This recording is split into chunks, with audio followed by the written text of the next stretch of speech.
नमस्कार साथियों, मैं अनीता श्रीवास्तव आपका हार्दिक अभिनंदन करती हूँ।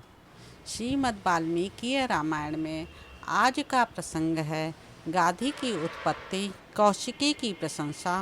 विश्वामित्र जी का कथा बंद करके आधी रात का वर्णन करते हुए सबको सोने की आज्ञा देकर शयन करना। रघुनंदन विवाह करके जब राजा ब्रह्मदत्त चले गए तब पुत्रहीन महाराज कुशनाभ ने श्रेष्ठ पुत्र की प्राप्ति के लिए पुत्रेष्टि यज्ञ का अनुष्ठान किया। उस यज्ञ के होते समय परम उदार ब्रह्म कुमार राजकुमार कुश ने भूपाल कुशनाभ से कहा, बेटा, तुम्हें अपने समान ही परम धर्मात्मा पुत्र प्राप्त होगा। तुम गादी नामक पुत्र प्राप्त करोगे और उसके द्वारा तुम्हें संसार में अक्षय कीर्ति उपलब्ध होगी।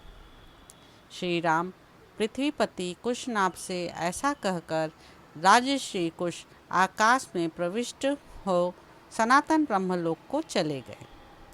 कुछ काल के पश्चात बुद्धिमान राजा कुशनाभ के यहाँ परम धर्मात्मा गाधी नामक पुत्र का जन्म हुआ। ककुस्थ कुलभूषण रघुनंदन, वे परम धर्मात्मा राजा गाधी मेरे पिता थे। मैं कुश के कुल में उत्पन्न होने के कारण कौशिक कहलाता हूँ। राघव, मेरे एक ज्येष्ठ बहन भी थी जो उत्तम व्रत का पालन करने वाली थी। उसका नाम सत्यवती था। वह ऋचिक मुनि को ब्याही गई थी। अपने पति का अनुसरण करने वाली सत्यवती शरीर सहित स्वर्गलोक को चली गई थी। वहीं परम उदार महानदी कौशिकी के रूप में भी प्रकट होकर इस भूतल पर प्रवाहित होती है। मेरी वह बहन जगत के लिए हिमालय का आश्रय लेकर नदी रूप में प्रवाहित हुई। वह पुण्य सलीला दिव्य नदी बड़ी रमणीय है। रघुनंदन, मेरा अपनी बहन कौशिकी के प्रति बहुत स्नेह है, अतः मैं हिमालय के निकट उसी के तट पर नियम पूर्वक बड़े सुख से निवास करता हूँ। पुण्यमयी सत्यवती सत्य धर्म में प्रतिष्ठित है।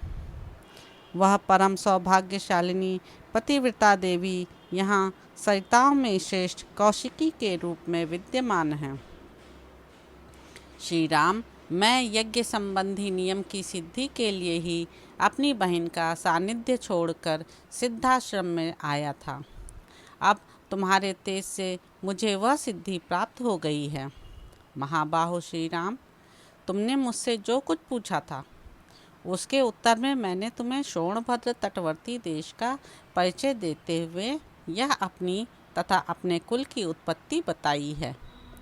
काकुस्थ, मेरे कथा कहते कहते आधी रात बीत गई। अब थोड़ी देर नींद ले लो, तुम्हारा कल्याण हो। मैं चाहता हूँ कि अधिक जागरण के कारण हमारी यात्रा में विघ्न न पड़े। सारे वृक्ष निष्कंप जान पड़ते हैं, इनका एक पत्ता भी नहीं हिलता है। पशु पक्षी अपने अपने वास स्थान में छिपकर बसेरे लेते हैं।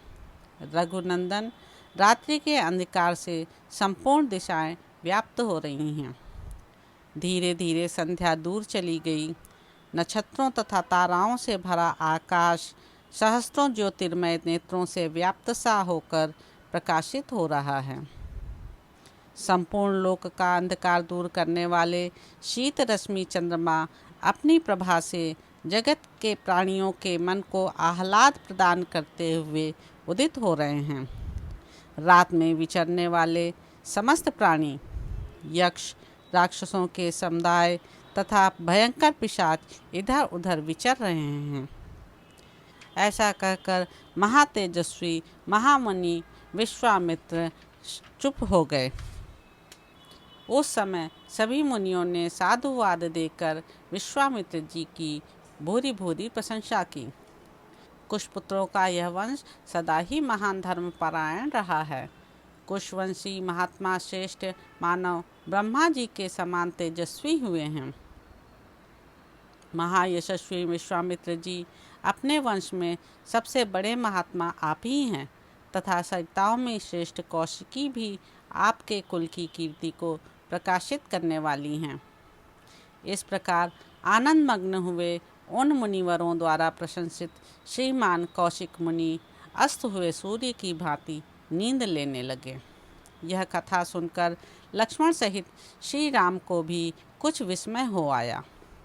वे भी मुनिश्रेष्ठ विश्वामित्र की सराहना करके नींद लेने लगे। तो इस प्रकार साथियों, बालकांड में निहित 34वां सर्ग यहाँ पर समाप्त होता है। इसके अगले अंक में हम जानेंगे कि सोनभद्र पार करके विश्वामित्र आदि का गंगा जी के तट पर पहुंचकर वहां रात्रि निवास करना तथा श्री राम के पूछने पर विश्वामित्र जी का उन्हें गंगा जी की उत्पत्ति की कथा सुनाना। नमस्कार दोस्तों।